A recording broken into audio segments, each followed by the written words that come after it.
ये लो जादुई पुष्प। बहुत सही जवाब, तुम इसके हकदार हो। ये लो जादुई पुष्प। धनपुर गांव में सेठ रामकिशन नाम का एक अमीर व्यापारी रहता था। उसकी इकलौती बेटी सिमरन थी, ऐसी सुंदर कि गांव की हर लड़की उससे जलती थी। सिमरन को अपनी खूबसूरती पर बहुत नाज था। वह आईना देखकर घंटों बिताती और कहती, मुझसे सुंदर इस दुनिया में कोई नहीं। सिमरन अपने पिता से बाग घूमने की जिद करती है। पापा, मुझे बाग जाना है। वहाँ आम के पेड़ों में सुंदर सुंदर आम लगे हैं। मुझे आम खाना है। लेकिन बेटा, तुम्हें जाने की क्या जरूरत है? तुम सेठ रामकिशन की बेटी हो, किसी ऐरे गहरे की नहीं। वैसे हमारे घर काम करने वाले गरीब कब काम आएंगे? नहीं पापा, मुझे अपने हाथ से तोड़कर आम खाने हैं। मुझे किसी गरीब के हाथ का तोड़ा हुआ फल नहीं खाना है। ठीक है बेटी, लेकिन सावधान रहना। अपनी सहेलियों को साथ ले जाना। ठीक है पिताजी। बाग में सिमरन अपनी सहेलियों रीना, पूजा और नेहा के साथ हंसती खिलखिलाती चल रही थी। अरे पूजा, मेरे पिताजी तो जाने को ही मना कर रहे थे, लेकिन मैंने उन्हें मना लिया। वैसे मना क्यों कर रहे थे अंकल जी? अरे हमारे यहाँ एक काका हैं, उनको आम लाने बोल रहे थे। तुझे तो पता ही है कि मुझे गरीबों के हाथ का कुछ खाना पसंद नहीं है। हाँ सिमरन, सही कहा। वो लोग तो बस झाड़ू पोछा करे, इतना ही काफी है। सभी लोग हंसने लगे। तभी उन्हें एक लड़का दिखता है। उसका नाम विक्रम था। वह गांव का सबसे गरीब और कुरूप लड़का था। उसके फटे कपड़े उसको और बाकी से अलग बनाते। वह बाग में लकड़ी इकट्ठा कर रहा था। अरे देखो देखो, ये तो भूत लग रहा है। अरे ये गरीब यहाँ क्या कर रहा है? चल भाग यहाँ से, हमें यहाँ पर आम तोड़कर खाना है। अरे मध्य इंसान, तो यहाँ क्या कर रहा है? भाग यहाँ से। सुना नहीं सेठ जी की लड़की ने क्या बोला? सही कहा, बहुत भद्दा दिख रहा है ये। इसे देखकर तो कुत्ते भी भाग जाएंगे। सब हंस पड़ते हैं। विक्रम पास आता है। तुम मेरे ऊपर हंस क्यों रही हो? अगर मेरा चेहरा कुरूप है तो इसमें मेरी क्या गलती है? अरे ज्ञानी इंसान, चले जा, नहीं तो और मुंह की खानी पड़ेगी। भाग जा। अगर तू मेरे सामने रहेगा ना, तो मैं रात को अच्छे से सो नहीं पाऊंगी। तेरा चेहरा बहुत डरावना है। तुझे अपनी सुंदरता की चमक में कोई और दिखता नहीं ना? जा, तू भी कल सुबह तक मुझसे भी ज्यादा कुरूप हो जाएगी। अरे वाह, बड़े आए श्राप देने वाले। जा, अपनी शक्ल संभाल काली कौवे। लड़कियां हंसते हुए चली जाती हैं। पता नहीं मेरी सुंदरता देखकर सब जलते क्यों हैं। मैंने तो किसी का बुरा नहीं किया। मैं सुंदर हूँ तो इसमें मेरा क्या कसूर? हाँ सिमरन, तेरी बात ही अलग है। क्या तू भी उसके मुंह लगती है? सारा मूड खराब कर दिया। चलो कल सुबह आएंगे। हाँ चलो, घर चलते हैं। सभी लोग घर पहुँचे। सिमरन अपने पिता से कहती है, पिताजी, आज का दिन तो खराब ही गया। पता नहीं, जहाँ देखती हूँ वहाँ गरीब लोग ही दिखाई देते हैं और काले कलूटे लोग ही नजर आते हैं। अरे तुम उनका सोचना बंद कर दो। ये बताओ, आम खाए कि नहीं? नहीं पिताजी, आम नहीं खाए। अब तो मूड ही खराब हो गया। आप ऐसे लोगों को गांव से निकलवा क्यों नहीं देते? नहीं बेटे, अगर हमने गरीबों को गांव से निकाला तो हमारा काम कौन करेगा? इसीलिए उन्हें गांव से नहीं निकाल सकते। तुम सुबह जाना बगीचे में, ठीक है? अब तुम जाओ, आराम करो। रात में सिमरन अपने कमरे में अकेली थी। विक्रम की बात उसके दिमाग में घूम रही थी। अगर सच में मैं कुरूप हो गई हूँ तो? नहीं, वो बस डराने की कोशिश कर रहा था। मैं तो दुनिया की सबसे सुंदर लड़की हूँ। वह सोने की कोशिश करती है, लेकिन नींद नहीं आती। कुछ समय बाद उसकी आंखें लग जाती हैं। अगली सुबह ऐसा होता है कि सिमरन के पैरों तले जमीन खिसक जाती है। मुझे अजीब क्यों लग रहा है, जैसे चेहरे पर कुछ लगा हो। तभी वह आईने के पास जाकर देखती है और जोर से चीखती है, अरे नहीं, ये क्या हो गया? मेरा चेहरा। पिताजी जल्दी आइए, देखिए मेरे चेहरे पर क्या हुआ। सेठ दौड़ते हुए आता है। अरे बेटा, तुम इतनी बदसूरत कैसे हो गई? कैसा हुआ ये? पिताजी, मुझे लगता है ये उस लड़के का ही किया कराया है। पिताजी, मुझे पहले सुंदर करवा दो। तुम चिंता मत करो बेटा, मैं तुम्हारा इलाज शहर के बड़े से बड़े डॉक्टर से करवाऊंगा। पिताजी, मुझे लगता है ये बददुआ का असर है। इसे बस दुआ से ही ठीक किया जा सकता है। उसका चेहरा चेचक के दागों से भर गया था। वह विक्रम से भी ज्यादा कुरूप हो गई थी। वह उस बाग में जाने के लिए निकल गई। विक्रम पहले से ही एक पेड़ के नीचे बैठा था। सिमरन बाग में पहुंचती है। विक्रम उदास बैठा है। तूने मुझे ऐसा क्यों किया? मुझे मेरा चेहरा वापस चाहिए। मेरा चेहरा वापस करो। मैंने तुम्हें गुस्से में आकर बद्दुआ दी थी, इसका मुझे अफसोस है। तभी एक पेड़ पर बैठी मैना उनकी बात सुनती है। मैंने उस दिन देखा कि ये सुंदर लड़की बहुत अकड़ रही थी और देखो इसका बात करने का तरीका ही बदल गया। सब समय समय की बात है, मुझे कुछ करना ही होगा, तभी तो दोनों मिल पाएंगे। अब वो समय आ चुका है, मुझे नीचे जाना चाहिए।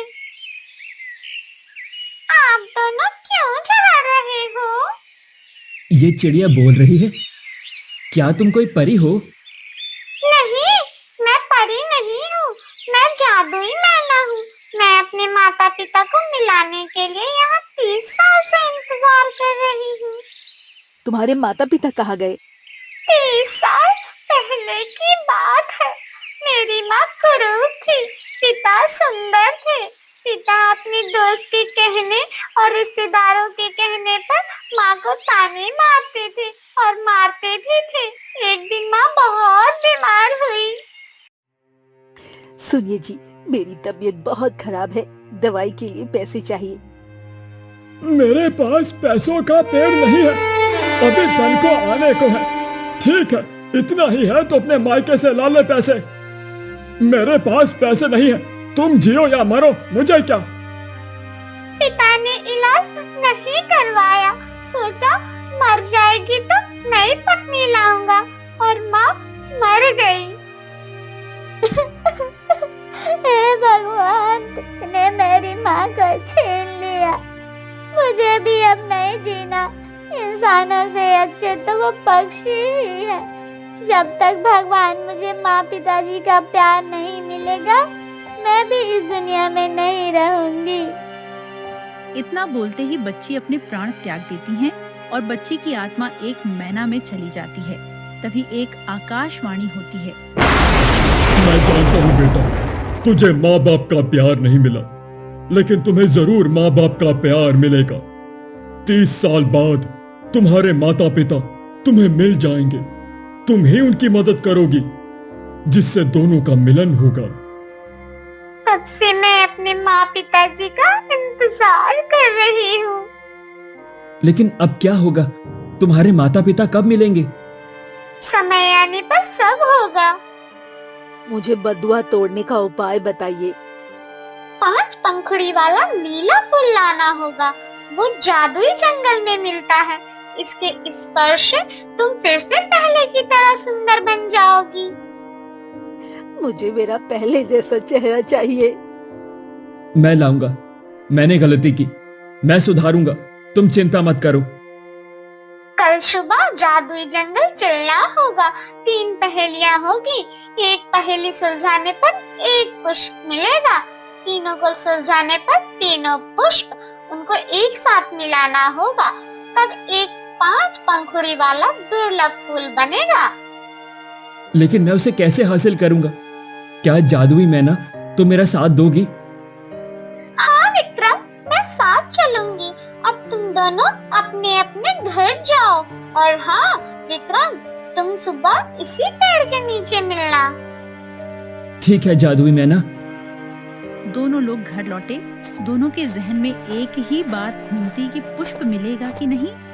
दूसरे दिन विक्रम जादुई मैना जंगल की ओर निकलते हैं।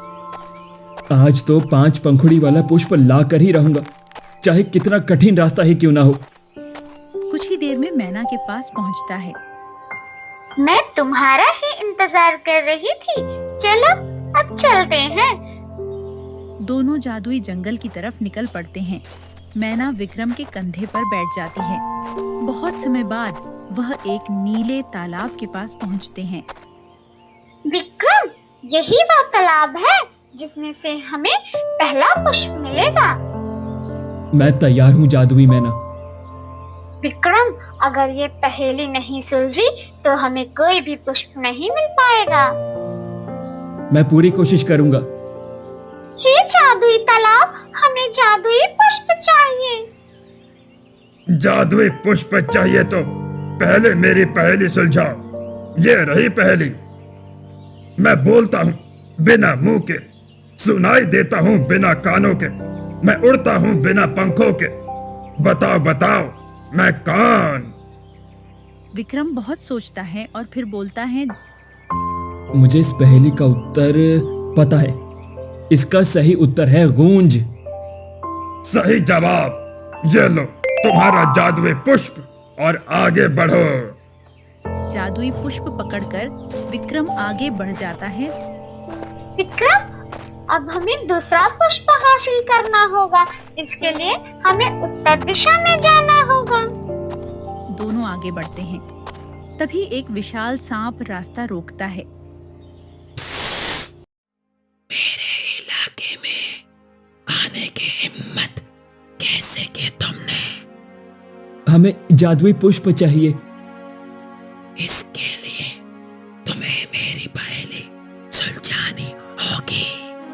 अगर तुमने पहेली का उत्तर गलत दिया तो तुम्हें मैं अपने जहरीले विष से मार दूंगा। ठीक है, मैं तैयार हूं। मुझे कुछ भी करके जादुई पुष्प हासिल करने होंगे। तुम पहली पूछो। मैं दिन में सोता हूँ, रात में जागता हूँ, मेरी आंखें बंद रहती है, फिर भी सब देखता हूँ। मैं कौन? उल्लू। हाँ, इसका सही उत्तर है उल्लू। सही जवाब। ये लो जादुई पुष्प। विक्रम ने पुष्प लिया और दोनों आगे बढ़ जाते हैं। जैसे जैसी पहेली आएगी वो और कठिन होने वाली है, तो ध्यान रहे, एक गलती दोनों का जीवन बर्बाद कर देगी। इसलिए सोच समझकर जवाब देना। ठीक है जादुई मैना, अब हमें किस दिशा में जाना होगा? हमें पूर्व दिशा में जाना होगा। दोनों जंगल के गहरे हिस्से चलते जा रहे थे। तभी दोनों एक पुराना पेड़ के पास आते हैं। उस पर सफेद उल्लू बैठा था। ओ, तुम कौन हो और इस जंगल में क्या कर रहे हो? मैं इस जंगल में जादुई पुष्प के लिए आया हूँ। जादुई पुष्प? लेकिन इसके लिए पहेली सुलझानी होगी।